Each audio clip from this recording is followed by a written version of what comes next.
Première mondiale, le Luxembourg anticipe la mobilité de demain, avec la gratuité des transports. Au 1er mars 2020, les transports en commun Grand-Ducaux deviendront gratuits, enfin presque. Les trains, les bus, les trams, ainsi que le service pour les personnes handicapées, ne nécessiteront plus d'abonnement. Depuis août 2018, les moins de 20 ans avaient déjà accès à cette gratuité grâce à une carte appelée Micard, mais cette fois, la gratuité va se généraliser pour tout le monde. Le gouvernement de Xavier Bettel s'est donné la mobilité comme priorité et met donc en place ce projet, être le premier pays du monde, avec des transports en commun gratuits. La mobilité gratuite au Grand-Duché de Luxembourg, c'est un grand jour et c'est pour bientôt, @flinfopic.tweeter.com/cqtfv5 Cogle. Cependant certaines choses demeureront payantes, comme la première classe dans les trains ou les voyages transfrontaliers. Le Luxembourg a effectivement beaucoup de lignes de bus et trains qui partent ou vont vers ses voisins belges, français et allemands, mais les prix ont tout de même été revus à la baisse grâce au financement grand-ducal. Un travailleur frontalier belge va donc payer son abonnement mensuel 53 € au lieu de 82 à partir du 1er mars. Attention tout de même que lorsque vous prenez un train de la SNCB d'Arlon à Luxembourg, vous payerez le tarif opéré par la société belge et non pas le tarif réduit que le Luxembourg met en œuvre dès dimanche. Prendre un train de la CFL est impératif pour bénéficier de ces tarifs réduits. Pour les Français partant de Thionville ou un Allemand au départ de Trèves, leurs abonnements mensuels coûteront respectivement 45,5 € et 49 € au lieu de 88 et 85 €. Une seconde zone plus éloignée est d'application pour les frontaliers allemands de Saarlouis et Sarrebruck.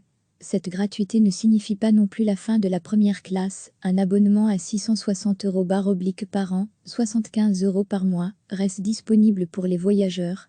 Ce prix pour les voyageurs désirant cette option ne varie pas avec l'entrée en vigueur de la mesure du 1er mars.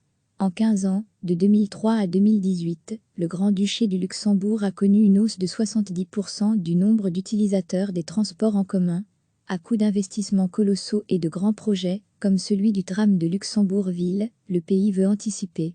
Le ministère de la Mobilité et des Travaux publics a détaillé son budget 2020 et l'impressionnante part dédiée à la planification de la mobilité. Cette politique est considérée comme un challenge par cette coalition qui rassemble les socialistes, les démocrates et les Verts.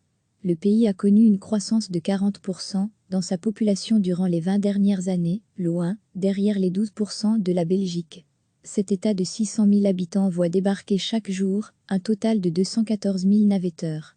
Ces explosions démographiques ont poussé le Luxembourg à anticiper massivement sa future mobilité. Mais en rendant gratuit un réseau déjà très chargé, dont l'anticipation est récente, comment savoir si celui-ci n'attendra-t-il pas une surcharge? Nous prévoyons que les besoins de mobilité augmenteront de 20% d'ici 2025. Nous devrions être en mesure de faire face à cette augmentation en développant continuellement les transports publics, répond le ministère de la Mobilité et des Travaux publics. Des problèmes comme celui des parkings de délestage sont tout de même pointés du doigt. Une saturation qui pourrait s'accentuer, bien que le ministère de la Mobilité suive la situation et compte faire le point dans un an. Une surveillance des affluences sera aussi faite durant la première année de cette gratuité. La gratuité des transports publics au Luxembourg pourrait aussi générer son lot de problèmes, notamment dans les communes frontalières, où l'on craint par exemple de voir les parkings totalement saturés par les voitures https://teco/xpev3svpns.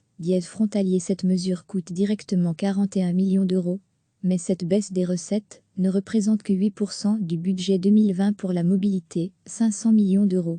Les investissements massifs expliquent le faible pourcentage que représentent les billets dans cette manne budgétaire. Cette diminution des recettes a donc été prise en compte dans le budget national et sera financée par des impôts. D'ailleurs, le Luxembourg a pour la première fois atteint le cap de 20 milliards € de budget, en restant proche de l'équilibre. Il passe aussi sa dette en dessous des 20%.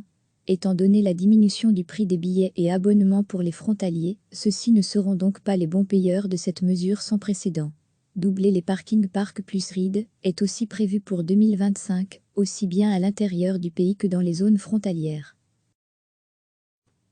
En plus de cet investissement à 2,2 milliards entre 2018 et 2023, le ministre François Bosch veut une flotte de bus zéro émission pour 2030.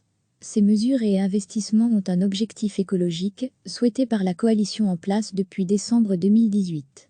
Si vous vous posez des questions, certaines réponses se trouvent sur le site du ministère de la Mobilité et des Travaux publics. En Belgique, la question s'est déjà posée et des experts ont pris position. Recevez chaque matin l'essentiel de l'actualité. Cliquez sur s'abonner pour recevoir les dernières nouvelles.